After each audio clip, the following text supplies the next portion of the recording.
শ্বশুরবাড়ি থেকে বাপের বাড়ি আসব, ঠিক সেই সময় আমার হাতে একটা প্যাকেট দিয়ে আমার শাশুড়িমা বললেন, বৌমা এটা নিয়ে যাও, তোমার মাকে দিও। আমি জিজ্ঞেস করলাম, কি আছে এতে?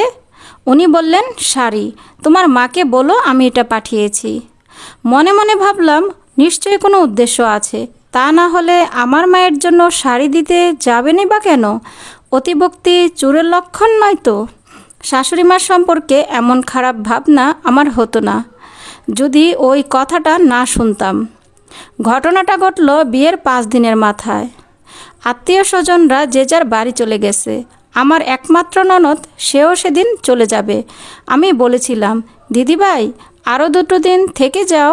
ননদ বলল, থাকলে হবে না গো, ছেলের পরীক্ষা সামনে, বিয়ে বাড়িতে অনেক হইহুল্লোড় হয়েছে, এরপর থাকা মানে সময় নষ্ট করা।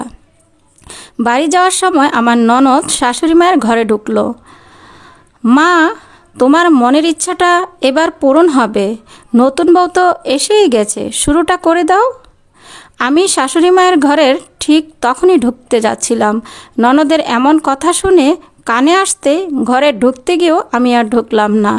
তারপর আমার শাশুড়ি মা বলে উঠলেন, সে আর বলতে, শুরু তো করবই, এই তো সবে 5 দিন হয়েছে, দাঁড়া, আস্তে আস্তে সব হবে।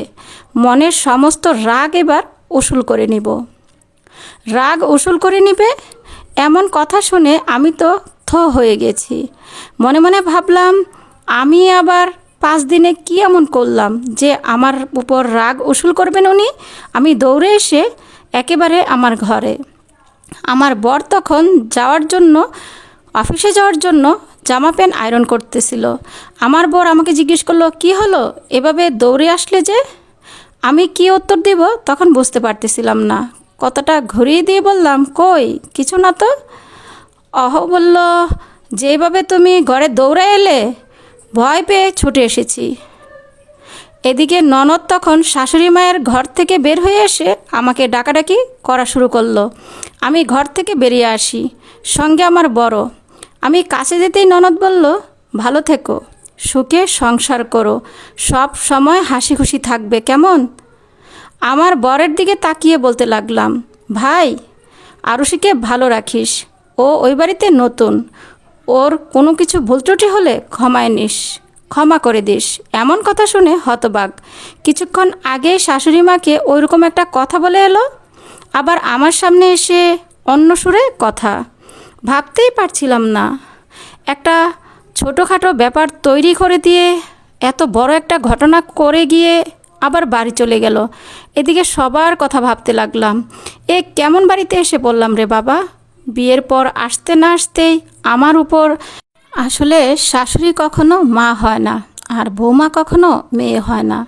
আমার শাশুড়ির আমার উপর একটা ক্ষোভ ছিল, কারণ আমার শাশুড়িকে আমার শাশুড়ির শাশুড়ি অনেক জ্বালাতন করত, সেই সুরটাই তুলবে সে। তো সবাই ভিডিওটা কেমন লাগছে অবশ্যই কমেন্ট করে জানাবেন, আর ভিডিওটা বেশি বেশি করে শেয়ার করে দেবেন। আল্লাহ হাফেজ। সবাই এটা নেগেটিভভাবে নেবেন না, পজিটিভভাবে নেবেন, সুন্দর করে কমেন্ট করবেন। আল্লাহ হাফেজ।